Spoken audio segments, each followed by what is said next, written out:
Yeah, I'm hoping to add to Ethereum soon, and I will probably continue to add to that, because if I look at the chart of Ethereum versus Bitcoin, it looks like it's basing. Usually, Ethereum is also very much following the 2017 Bitcoin cycle, both in price, in number of wallet addresses, in market cap. I mean, it's identical. It's kind of spooky. Found that Ethereum was exactly mirroring Bitcoin. When I say exactly, when I look at it on a plot graph with the same regression, it looks similar. Because it started later, it just follows Bitcoin earlier. But in fact, its adoption, i.e. the number of wallets at this time, is actually a faster rate of adoption than Bitcoin had. Their prices are identical, and their price movements have been identical. Suggest that Ethereum could go to 20,000 on this cycle. Raoul Pal explains how Ethereum is exactly following Bitcoin's previous cycle, with a $20,000 price target for this run based on Bitcoin's previous run. In this video, Raoul Pal from Real Vision explains in 2 recent interviews his Ethereum price prediction and the reasoning behind his $20,000 valuation. Also, only a tiny percentage of people who watch my videos are actually subscribed. If you enjoy the video, consider subscribing. It's free and you can always change your mind. Enjoy the video.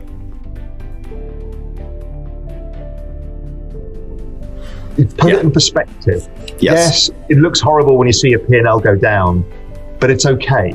And if you can then add more for the next run up, because these crypto cycles tend to be much longer and much sharper than we used to in traditional markets. Yeah. So that's okay. You're looking at Ethereum, you were weighted 80-20 BTC to Ethereum, and are you expecting that to change in 2021? Yeah, I'm hoping to add to Ethereum soon, and I will probably continue to add to that, because if I look at the chart of Ethereum versus Bitcoin, it looks like it's basing. Usually, Ethereum is also very much following the 2017 Bitcoin cycle, both in price, in number of wallet addresses, in market cap. I mean, it's identical. It's kind of spooky, which tells you this is being driven by Metcalfes law and adoption effects than almost anything else.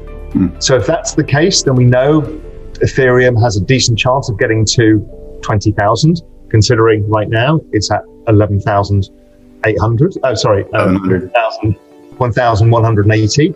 Yeah. I mean, holy shit. That's a value proposition. Even with Bitcoin going to 200,000 to 300,000, one's 8x, one's 16x from here. Yes. Okay. Now you said hoping to add soon. So walk me through your decision-making process there, if you could. No decision, it's cash. I'm all in, right? As soon as I get some extra cash, I'll put it in. Got it. So, okay. That's how I'm dealing with this is, and I'm hoping I get a dip, but if not, I'll still buy it, because I'm not worried about the 50% correction. Okay. Very cool. Now, I want to pivot a little bit to... Just to clear, why am I not worried about the 50% correction? I've got no leverage in the trade. Yeah.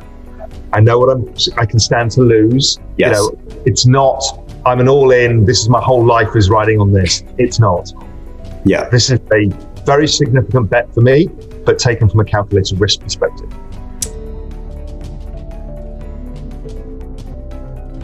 Again, I'm a macro guy, so I don't have the engineering background that Lynn has, but how I approach this is I look at the attributes of how it trades as an asset.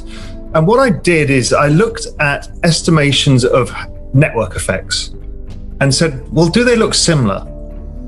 And when you plot out Bitcoin's journey, its market cap or its price versus the number of active wallets, actually there's a nice clear regression line.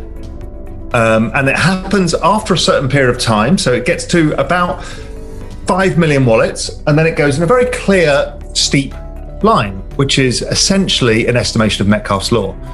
And I found that Ethereum was exactly mirroring Bitcoin. When I say exactly, when I look at it on a plot graph with the same regression, it looks similar, but because it started later, it just follows Bitcoin earlier. But in fact, its adoption, i.e. the number of wallets at this time is actually a faster rate of adoption than Bitcoin had. But what's super interesting is when you go back and match them from 1 million active wallet addresses each, their prices are identical and their price movements have been identical.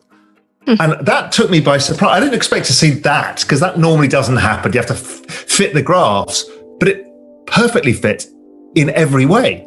It's exactly currently in the 2017 run-up that Bitcoin had. And at exactly the same time, after it hit 1 million wallets, it gives you something similar. So that's when I say ETH equals Bitcoin, is because when you think of it in macro terms, they're both really network effects. And so they may have very different properties. There may be different things entirely. And people struggle with value when it comes to network effects. Almost everybody underestimates value by definition, because we try and anchor it on something that we perceive as value. But network effects are so hard to think in because they're exponential. Also, I think one of the things we're talking about here, and again, I wrote in that long article that I wrote in Global Macro Investor about this, is S-curves are very prevalent in this. And the S-curve it's either the questioning point or the failure point. And what we're saying here is there's a big S-curve in Ethereum right now coming up. And will it work or will it not work? We don't know. Almost all of the currencies have had this. Bitcoin's had several S-curve moments where it could have failed. And it didn't. So then the Lindy effect takes place, which is the longer it survives, the more likely it's to survive. So again, it's why we're all really interested in this space, because there are outcomes of which we don't know. We can't figure out the probabilities. We've got no historical parallels. So it's a really interesting space for all of us to try and figure this out, because what S-curve is just a pause before the rise. And maybe that's what I think Ethereum is going through. Again, I don't know. We'll find out.